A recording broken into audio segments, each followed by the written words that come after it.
শ্যাম আর কুল দুই রাখা মিশনে নেমেছেন ট্রাম্প, তাই যেন সবকিছু দেখেও না দেখার ভান করছেন তিনি। একদিকে চোরকে চুরি করার সুযোগ দিয়ে অন্যদিকে গৃহস্থকে দিচ্ছেন সান্ত্বনা। মঙ্গলবার দুপুরে কাতারের রাজধানীর আকাশ হঠাৎই কেঁপে উঠল টানা বিস্ফোরণে। চোখের সামনে মুহূর্তে ধসে পড়ল একটি ভবন। পরে জানা গেল ইসরায়েলি যুদ্ধবিমানগুলো হামাসের নেতাদের লক্ষ্য করে দোহায় একের পর এক আঘাত হেনেছে। কিন্তু এই হামলা শুধু দোহা নয়, তোলপাড় করছে ওয়াশিংটনকেও। কারণ মার্কিন প্রেসিডেন্ট ডোনাল্ড ট্রাম্প প্রকাশ্যে জানালেন, এই আক্রমণ আমেরিকা কিংবা ইসরায়েলের স্বার্থ উদ্ধার করবে না। হোয়াইট হাউস জানিয়েছে, মার্কিন সামরিক বাহিনী থেকেই ট্রাম্পকে জানানো হয় ইসরায়েলি বিমান দোহা লক্ষ্য করে হামলা চালাচ্ছে, কিন্তু তখন আর কিছুই করার সময় ছিল না। ট্রাম্প পরে সোশ্যাল মিডিয়া প্ল্যাটফর্ম ট্রুথ সোশ্যালে লিখেছেন, এটির প্রধানমন্ত্রী নেতানিয়াহুর সিদ্ধান্ত আমার নয়। তিনি কাতারকে আমেরিকার ঘনিষ্ঠ বন্ধু ও শক্তিশালী মিত্র বলে উল্লেখ করে জানান, এ ধরনের পদক্ষেপ শান্তি প্রক্রিয়াকে ক্ষতিগ্রস্ত করছে।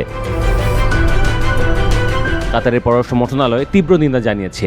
তারা বলেছে, সার্বভৌম রাষ্ট্রের ভেতরে এভাবে আঘাত হানা আন্তর্জাতিক আইনে সুস্পষ্ট লঙ্ঘন।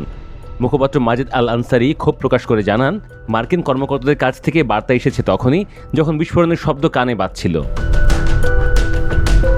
কাতার দীর্ঘদিন ধরে হামাসের রাজনৈতিক কার্যালয়ে আতিথ্য দিয়ে আসছে। গোপন আলোচনার মধ্যস্থতাকারী হিসেবে কাজ করছে দেশটি। কাতারে বড় মার্কিন ঘাঁটিও রয়েছে। দোহা থেকে কয়েক কিলোমিটার দূরে আল উদেইদে প্রায় 10,000 মার্কিন সেনা অবস্থান করছেন। ফলে এই হামলা কেবল আঞ্চলিক নিরাপত্তা নয়, সরাসরি আমেরিকান কূটনৈতিক স্বার্থে আঘাত হেনেছে।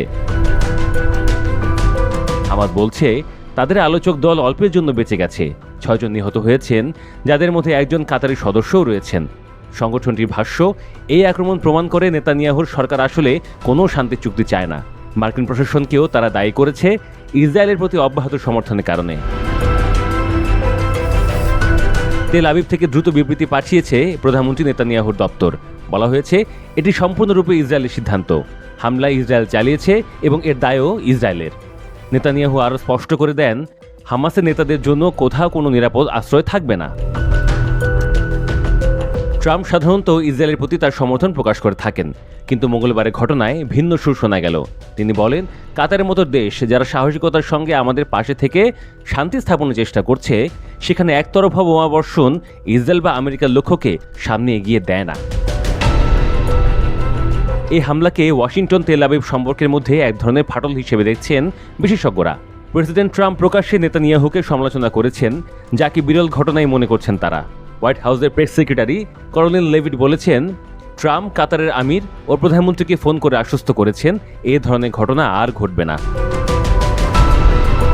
কাতার বহুদিন ধরে যুক্তরাষ্ট্রের ঘনিষ্ঠ অর্থনৈতিক অংশীদার। মে মাসে ট্রাম্প $1.2 ট্রিলিয়ন একটি ঐতিহাসিক অর্থনৈতিক চুক্তির ঘোষণা দেন, যেখানে কাতারের ভূমিকা মূল।